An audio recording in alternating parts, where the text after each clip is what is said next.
Hello friend, स्वागत है हमारे एजुकेशनल यूट्यूब चैनल पे। आज से हम कंप्यूटर की एक सीरीज लेके आ रहे हैं जिसमें जितने भी एग्जाम में कंप्यूटर के आए हुए क्वेश्चन हैं उन सारे क्वेश्चन को हम डिस्कस करेंगे।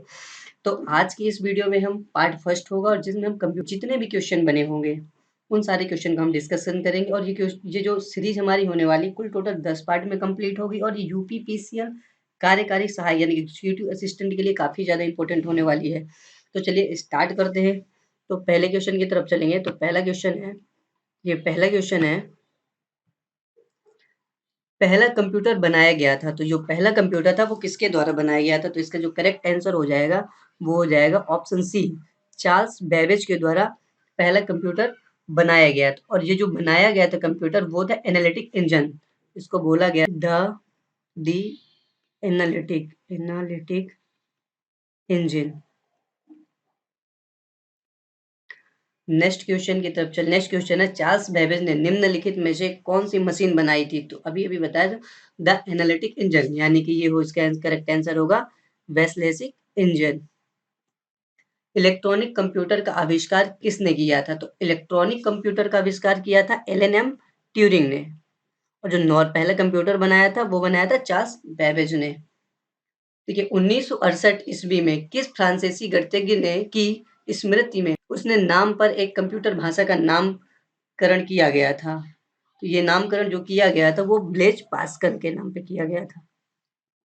देखिए पास्कल एडिंग मशीन बनाने वाले ब्लेज पास्कल किस देश के निवासी थे? तो ये थे फ्रांस के। तो इसका जो फ्रांसीसी हो जाएगा करेक्ट आंसर। विश्व कंप्यूटर साक्षरता दिवस कब मनाया जाता है? तो विश्व कंप्यूटर साक्षरता दिवस मनाया जाता है 2 दिसंबर को। तो इसका जो करेक्ट आंसर हो जाएगा वो ए हो जाएगा। कोई व्यक्ति कंप्यूटर साक्षर कहलाता है यदि वह सक्षम हो केवल, तो इसका करेक्ट आंसर हो जाएगा आवश्यक एप्लीकेशनों को चलाने में। यदि कोई भी व्यक्ति आवश्यक एप्लीकेशन को चला लेता है तो उसे कहा जाएगा कि वो कंप्यूटर साक्षर है। भारत ने सुपर कंप्यूटर परम का निर्माण किया। तो भारत का जो सुपर कंप्यूटर परम है तो ये सीडेक कंपनी पुणे में बना था। तो सीडेक कंपनी ने बनाया था और ये सीडेक कंपनी कहाँ है? पुणे में है। निम्नलिखित में से वर्ष 1976 में विकसित सर्वप्रथम सुपर कंप्यूटर था। तो पहला जो सर्वप्रथम सुपर कंप्यूटर था तो उसका नाम था क्रेवन। ये पहला सुपर कंप्यूटर था। ठीक है। नेक्स्ट क्वेश्चन है भारतीय सुपर कंप्यूटर का जनक कौन कहलाता है? तो ये जो जनक थे वो थे विजय भटकर। विजय भटकर को भारतीय सुपर कंप्यूटर का जनक कहा जाता है। परम पद निम्नलिखित में से किससे संबंधित है? तो ये जो संबंधित है कंप्यूटरीकरण से। तो जो भारत का पहला सुपर कंप्यूटर था परम, उसी से संबंधित है। परम 10,000 क्या है? तो इसका जो करेक्ट आंसर होने वाला है एशिया का द्वितीय सबसे बड़ा कंप्यूटर जो सुपर कंप्यूटर है। ओके। भारत में निर्मित प्रथम सुपर कंप्यूटर को क्या नाम दिया गया? तो भारत में जो निर्मित पहला सुपर कंप्यूटर है उसका नाम दिया गया था परम। और ये निर्मित कहाँ हुआ था? सीडेक कंपनी ने किया था। कहाँ? ये कंपनी है पुणे में स्थित है। पुणे विश्व का सबसे तेज कंप्यूटर है। तो इस समय जो सबसे तेज कंप्यूटर है उस समय, तो जब ये क्वेश्चन आया था 2008 में क्वेश्चन आया था, इस समय जो है पहला जो सबसे फास्ट कंप्यूटर इस समय है वो अमेरिका का है फ्रंटियर।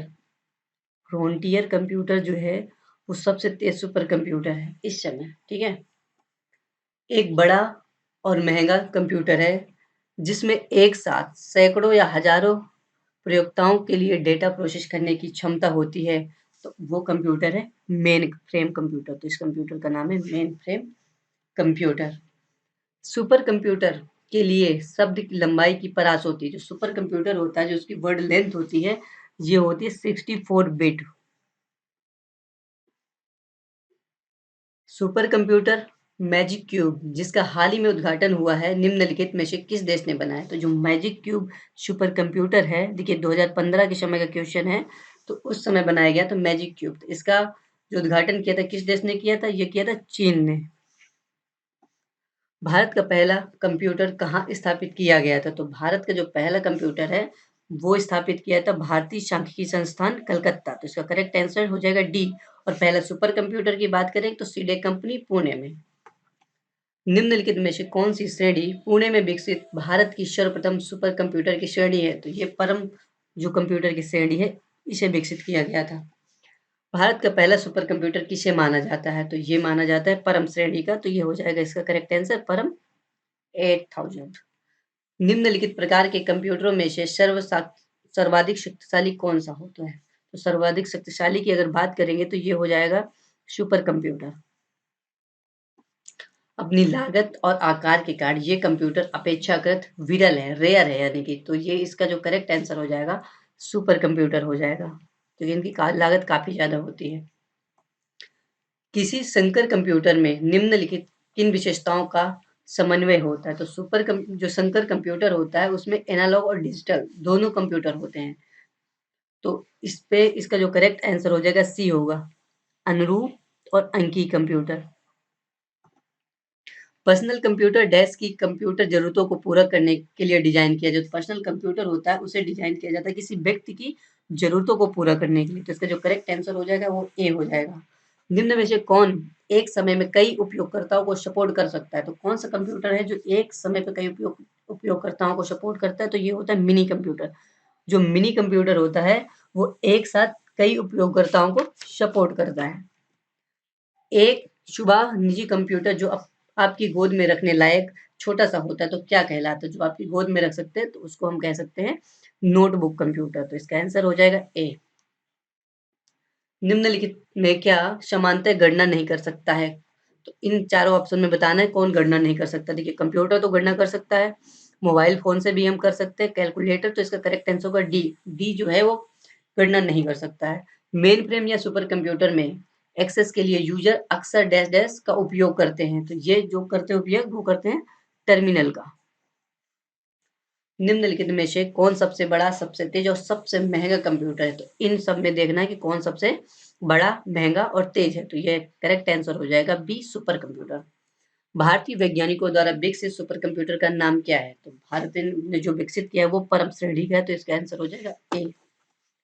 सुपर कंप्यूटर का उदाहरण है, तो सुपर कंप्यूटर का कौन कौन से उदाहरण है? देखिए GOP triple S C JE में 2016 में पूछा गया, तो इसका करेक्ट आंसर हो जाएगा ऑप्शन डी। देखिए क्रे 2 भी सुपर कंप्यूटर है, क्रे XMP 24 भी है और 93 2 भी, ये तीनों जो है वो सुपर कंप्यूटर के उदाहरण है, तो इसका जो करेक्ट आंसर हो जाएगा वो डी हो जाएगा।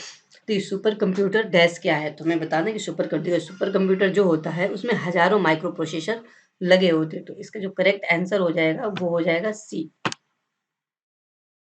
तो ये जो सी हो जाएगा इसका करेक्ट आंसर हो जाएगा। नेक्स्ट क्वेश्चन, निम्न में से सबसे तेज, सबसे बड़ा और सबसे महंगा कंप्यूटर कौन सा है? तो ये हो जाएगा सुपर कंप्यूटर। तो जितने भी क्वेश्चन कराए जाते हैं किसी न किसी एग्जाम में आए हुए हैं, तो इन सारे क्वेश्चन को आपको बिल्कुल ईमानदारी से देखना है। नेक्स्ट क्वेश्चन है, सुपर कंप्यूटर प्राथमिक रूप से किसके लिए उपयोग किए जाते हैं? तो ये जो प्राथमिक रूप से उपयोग होगा, देखिए इनपुट आउटपुट इंटेंसिव प्रोसेसिंग के लिए किया जाता है, डेटा रिट्राइव ऑपरेशन के लिए भी सुपर कंप्यूटर का उपयोग करा जाता है, मैथमेटिकल इंटेंसिव साइंटिफिक एप्लीकेशन के लिए भी इसका उपयोग किया जाता है, तो इसका जो करेक्ट आंसर हो जाएगा वो हो जाएगा डी। निम्नलिखित में से कौन सा भारत में विकसित सुपर कंप्यूटर नहीं है? तो देखिए भारत में विकसित कौन सा सुपर कंप्यूटर नहीं है? देखिए परम भारत में विकसित है, ओके, परम सीरीज पहली सीरीज थी परम, फिर अनुपम भी भारत में विकसित है, एका भी भारत में विकसित है, फ्लो सॉल्वर जो है मार्क 4 ये भी भारत में विकसित किया गया सुपर कंप्यूटर, पर जगुआर क्रेटी 5 ये जो है वो भारत में विकसित नहीं किया गया है, तो इसका जो करेक्ट आंसर हो जाएगा वो हो जाएगा डी नंबर का।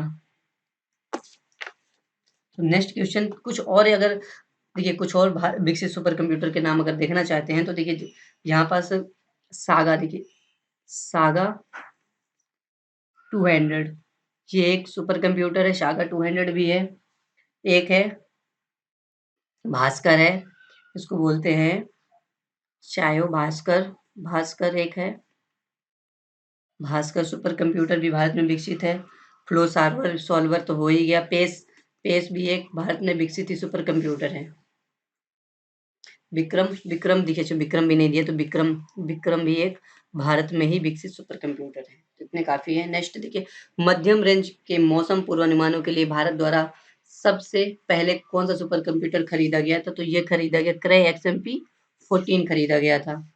सुपर कंप्यूटर का प्रयोग निम्नलिखित में से किस अनुप्रयोग के लिए किया जाता है? तो इसका जो उपयोग किया जाता है मौसम पूर्वानुमान को लगाने के लिए, देखिए MIL EAP सबसे कम कीमत वाला एक लैपटॉप है जिसे बाजार द्वारा उतारा जाता है।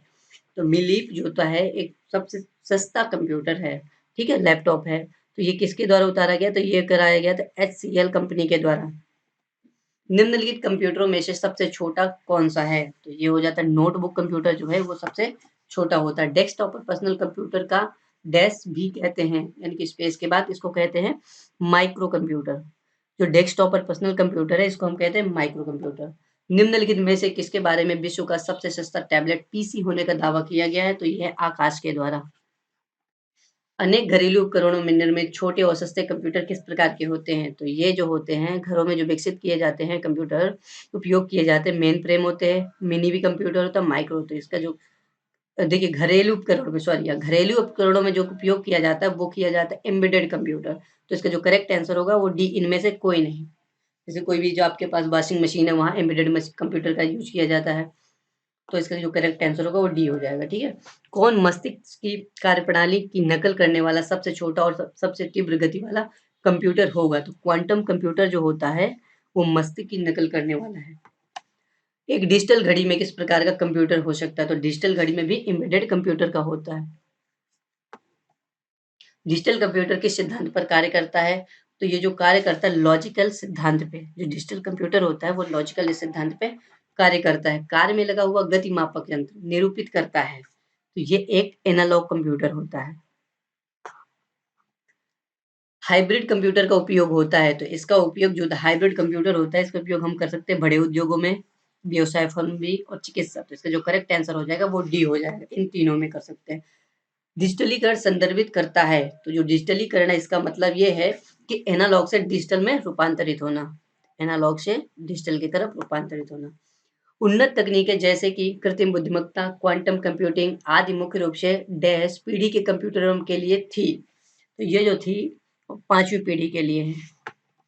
वर्तमान में किस जनरेशन के कंप्यूटर का उपयोग हो रहा है? तो 2019 हाई कोर्ट एआरओ का क्वेश्चन है। तो ये पांचवी पीढ़ी, इस समय पांचवी पीढ़ी के कंप्यूटरों का उपयोग हो रहा है। निर्वात वैक्यूम ट्यूब का उपयोग कब हुआ था? तो वैक्यूम ट्यूब का जो उपयोग हुआ था वो प्रथम पीढ़ी का जब कंप्यूटर आया था, पहले ही आया था, तो उस समय वैक्यूम ट्यूब का उपयोग किया गया था। और सेकेंड पीढ़ी के कंप्यूटर में क्या किया गया था? ट्रांजिस्टर तकनीक लिख लीजिए, ठीक है। सेकेंड पीढ़ी जनरेशन की अगर हम बात करेंगे तो सेकेंड जनरेशन में जो हुआ था वो ट्रांजिस्टर,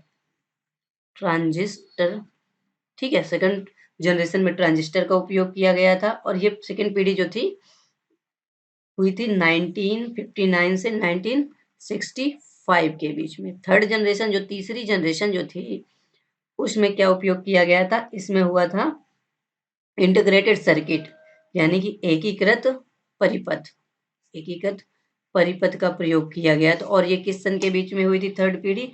1965 से 1971 के बीच में हुई थी। और फोर्थ जनरेशन की अगर बात करेंगे, फोर्थ जनरेशन जो हुई थी इसमें आया था VLSI का प्रयोग आया था, ठीक है, जिसे बोलते हैं micro processor.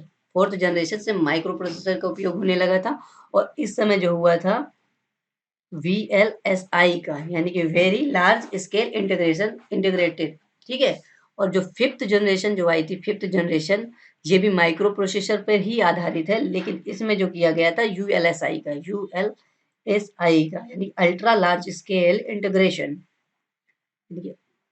Ultra large scale integration, ठीक है, इसका प्रयोग किया गया था। और ये जो चौथी पीढ़ी किस सन के बीच में, हालांकि ये पूछता नहीं, कोई इंपॉर्टेंट नहीं है किस सन में आया था, लेकिन फिर भी लिख लिया 1971 से 1980 के बीच में हुई थी। और फिफ्थ जनरेशन जो थी वो 1980 से लेके अभी चल रही है। ओके, नेक्स्ट क्वेश्चन की तरफ चले। और प्रथम पीढ़ी के लिए देख लीजिए, फर्स्ट जो आई थी वो आई थी 1946 से कब तक थी? 1959 तक। नेक्स्ट क्वेश्चन है, पांचवी पीढ़ी के कंप्यूटर उपयोग करते थे। तो पांचवी जो पीढ़ी के कंप्यूटर है वो देखिए ये जो कृत्रिम बौद्धिक तकनीक का प्रयोग करते थे, ठीक है। इसमें माइक्रो प्रोसेसर था, ठीक है। पहला संक्रियात्मक इलेक्ट्रॉनिक अंकी कंप्यूटर है। तो पहला जो कंप्यूटर बनाया गया तो वो जो था संक्रियात्मक इनेक था। कंप्यूटर की किस पीढ़ी में प्रोग्रामिंग के लिए यांत्रिक यानी कि मैकेनिकल भाषा का प्रयोग किया गया था? तो मैकेनिकल लैंग्वेज जो एनालिटिक इंजन जो था वो पहली पीढ़ी में प्रयोग किया गया था। यूनिवैक का विस्तारित रूप क्या है? काफी इंपॉर्टेंट क्वेश्चन है। तो यूनिवैक का जो विस्तारित रूप है यूनिवर्सल ऑटोमेटिक कंप्यूटर। तो इसका करेक्ट आंसर हो जाएगा ए। वाणिज्य प्रयोग के लिए उपलब्ध कराया गया पहला कंप्यूटर था, तो ये जो था पहला कंप्यूटर यूनिवॉक था। ऑप्शन नंबर सी करेक्ट हो जाएगा। यूनिवैक एंड इनैक कंप्यूटर उदाहरण है, कौन सी पीढ़ी में यानी कि कंप्यूटर बनाए गए थे? तो ये पहली पीढ़ी के कंप्यूटर के एग्जाम्पल हैं। डैश पीढ़ी के कंप्यूटर माइक्रो प्रोसेसर तकनीक का प्रयोग करके विकसित हुए थे। तो ये चौथी पीढ़ी के जो कंप्यूटर थे इसमें माइक्रो प्रोसेसर का यूज किया गया था। और अगर पांचवी पीढ़ी में भी माइक्रो प्रोसेसर का यूज किया गया था, लेकिन चौथी पीढ़ी में VLSI का यूज किया गया था और पांचवी पीढ़ी में ULSI का प्रयोग किया गया था। देखो चौथी पीढ़ी के कंप्यूटर में निर्माण में प्रयोग किया जाता है, ये किया जाता है सूक्ष्म संधारित्र यानी कि माइक्रो प्रोसेसर का। ठीक है।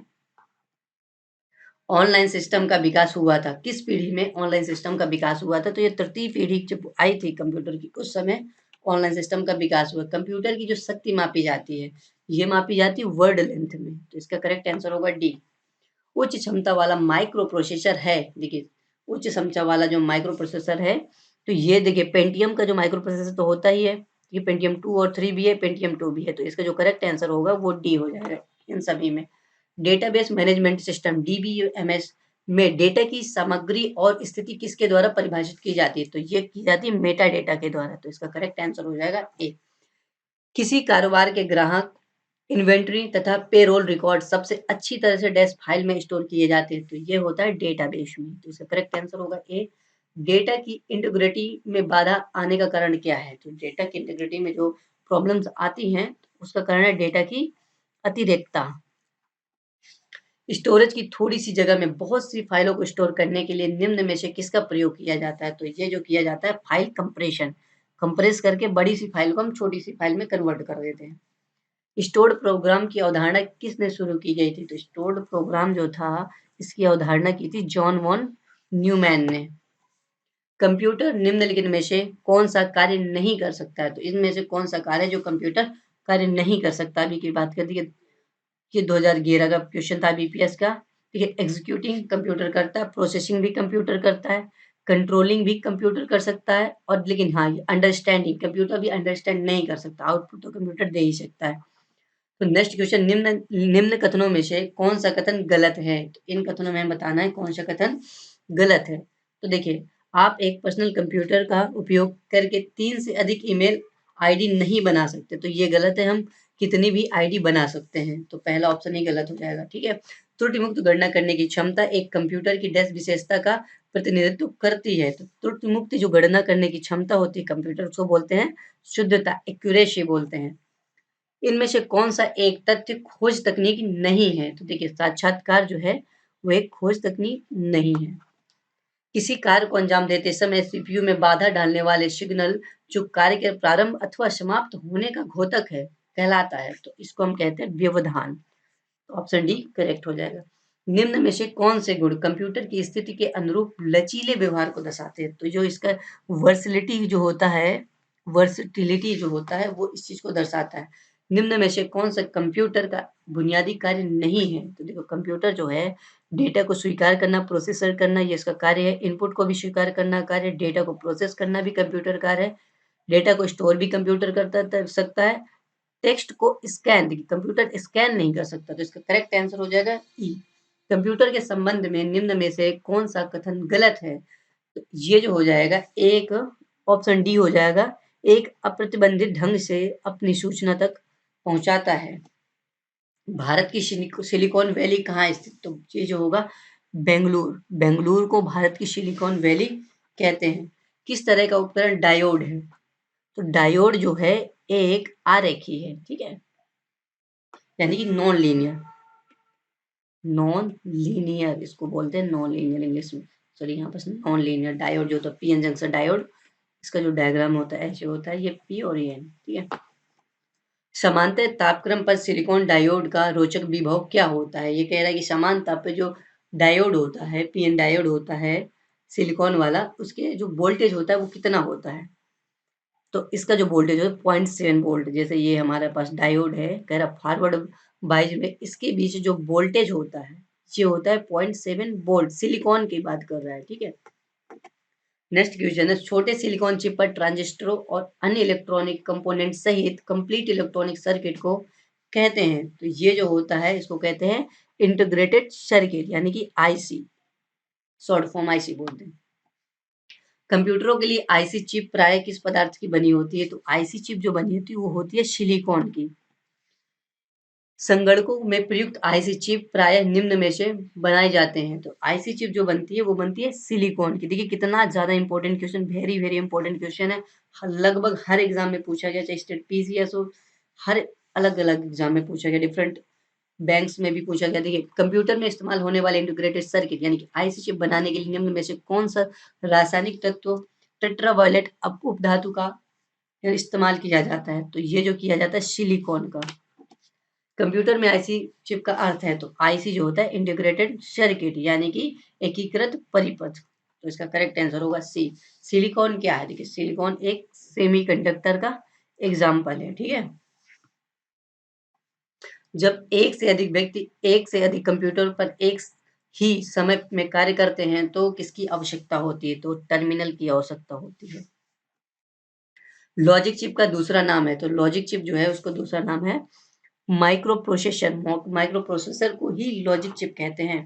इंटीग्रेटेड सर्किट यानी एकीकृत परिपथ का आविष्कार किसने किया? जो आईसी सर्किट है उसका जो आविष्कार किया था जैक किल्बी ने किया था। सिलिकॉन की परत चढ़ी integrated circuit chip IC chip के विकास का श्रेय किसको जाता है? तो ये जाता है जेएस किल्बी को जाता है।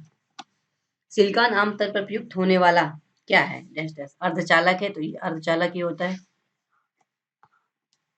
आईसी चिपों द्वारा निर्मित प्रथम डिजिटल कंप्यूटर जाना जाता है, तो आईसी चिपों द्वारा जो विकसित किया गया था पहला डिजिटल कंप्यूटर उसको कहा गया था आईबीएम। तो ये आईबीएम सिस्टम हो जाएगा। Integrate Indian institute of remote sensing स्थित है, तो Indian institute of remote sensing ये है देहरादून में। सूचना प्रौद्योगिकी को परिभाषित कर सकते हैं, जो सूचना प्रौद्योगिकी है हम इसे परिभाषित करते हैं कनेक्टिविटी एंड हार्डवेयर के द्वारा। बुनियादी कंप्यूटर प्रोसेस चक्र में शामिल होते हैं, जो बुनियादी कंप्यूटर प्रोसेसिंग चक्र है इसमें क्या शामिल होता है? तो इसमें देखिए पहले इनपुट होगा, देन प्रोसेसिंग होगा, देन उसके बाद आउटपुट होगा। ब्लू पैसिफिक क्या है? तो ब्लू पैसिफिक जो है वो एक कंप्यूटर है। डैश अत्यधिक सूक्ष्म स्तर पर डिवाइसों का निर्माण करने हेतु नैनो स्ट्रक्चर के प्रयोग का विस्तार करता है, विचार करता है। तो इसका जो विचार करता है वो है नैनो टेक्नोलॉजी। कंप्यूटर के क्षेत्र में उभर रही नवीन प्रौद्योगिकी है, कंप्यूटर के जो क्षेत्र में उभर रही नई प्रौद्योगिकी को हम बोलते हैं पैरेलल प्रोसेसिंग सिस्टम। डेटा के प्रेषण की गति को मापने के लिए समांतर प्रयुक्त एकक है, तो डेटा की जो प्रेषण है उसकी गति को मापने के जो है बिट प्रति सेकंड, बिट प्रति सेकंड में हम इसको मेजर करते हैं। एसएमएस का अर्थ है, एसएमएस जो है इसका फुल फॉर्म क्या है? तो एसएमएस का फुल फॉर्म है शॉर्ट मैसेजिंग सर्विस। निजी कंप्यूटरों की कार्य क्षमता समाप्त हो जाने पर उत्पन्न कचरे को क्या कहते हैं? तो इस कचरे को कहते हैं हम ई कचरा। जैसे कोई मोबाइल बर्बाद खराब हो गया उसको जो फेंक देते हैं तो वो जो कचरा उत्पन्न होता है उसे बोलते हैं ई कचरा। ई कॉमर्स क्या है? ई कॉमर्स है क्या? तो ये जो है इंटरनेट की सहायता से उत्पाद एवं सर्विस खरीदना और बेचना, इसको कहते हैं। ऑप्शन डी हो जाएगा करेक्ट। निम्नलिखित में से कौन सी भारत की सबसे बड़ी ई कॉमर्स कंपनी है? तो इस समय जो 2015 के समय की बात कर रहे हैं, इस समय थी अमेजन था, एम जंक्शन अमेजन है हालांकि। किस प्रकार के कंप्यूटर का सर्वाधिक प्रयोग किया जाता है? सर्वाधिक सबसे ज्यादा प्रयोग में होने वाले कंप्यूटर जो होते हैं माइक्रो कंप्यूटर होते हैं, जो लैपटॉप होते हैं। निम्नलिखित में से कौन सी तीसरी पीढ़ी संगणक का मुख्य इलेक्ट्रॉनिक अवयव है? जो थर्ड पीढ़ी का जनरेशन हुआ था उसमें हम प्रयोग किए गए थे आईसी सर्किट का प्रयोग किए गए थे। नेक्स्ट क्वेश्चन है, कंप्यूटर अपनी शक्ति प्राप्त करता है, जो कंप्यूटर अब जो पावर है अपनी प्राप्त करता है, देखिए अपनी गति से, अपनी शुद्धता से, एक्यूरेसी से और स्मृति। तो इसका जो करेक्ट आंसर हो जाएगा वो हो जाएगा डी। कौन सा उपकरण द्वितीय उपकरण के रूप में वर्गीकृत नहीं है? तो द्वितीय उपकरण के रूप में जो वर्गीकृत नहीं वो है परम। डिजिटल कंप्यूटर विकसित किया गया, तो डिजिटल कंप्यूटर जो था उसे विकसित किया गया था यूएसए में यानी कि अमेरिका में। जो अमेरिका था वहां डिजिटल कंप्यूटर को विकसित किया गया था। आईसी के वर्गीकरण का आधार है, आईसी जो है उसके वर्गीकरण का आधार है, तो इसका जो करेक्ट आंसर होने वाला है ये हो जाएगा ट्रांजिस्टरों की संख्या पर। डेटा का एक वचन है, डेटा जो होता है उसका एक वचन होता है डेटम। चित्र संदेश निजी इनबॉक्स में कितने दिन रहता है? काफी इंपॉर्टेंट क्वेश्चन है ये। चित्र संदेश जो वीडियो आपको मैसेज करते हैं, ये जो वीडियो यानी कि पिक्चर जो होता है, पिक्चर के फॉर्म में जो आप मैसेज भेजते हैं, वो जो आपके मोबाइल में जो रहेगा इनबॉक्स में, वो रहेगा 30 दिन तक। सिम का पूरा नाम है, सिम जो है इसका पूरा नाम है सब्सक्राइबर आइडेंटिटी मॉड्यूल। आज की वीडियो में बस इतना ही, नेक्स्ट वीडियो हम जल्दी लाएंगे। तो अगर ये वीडियो पसंद आ रही है तो चैनल को सब्सक्राइब जरूर करना। तो थैंक यू।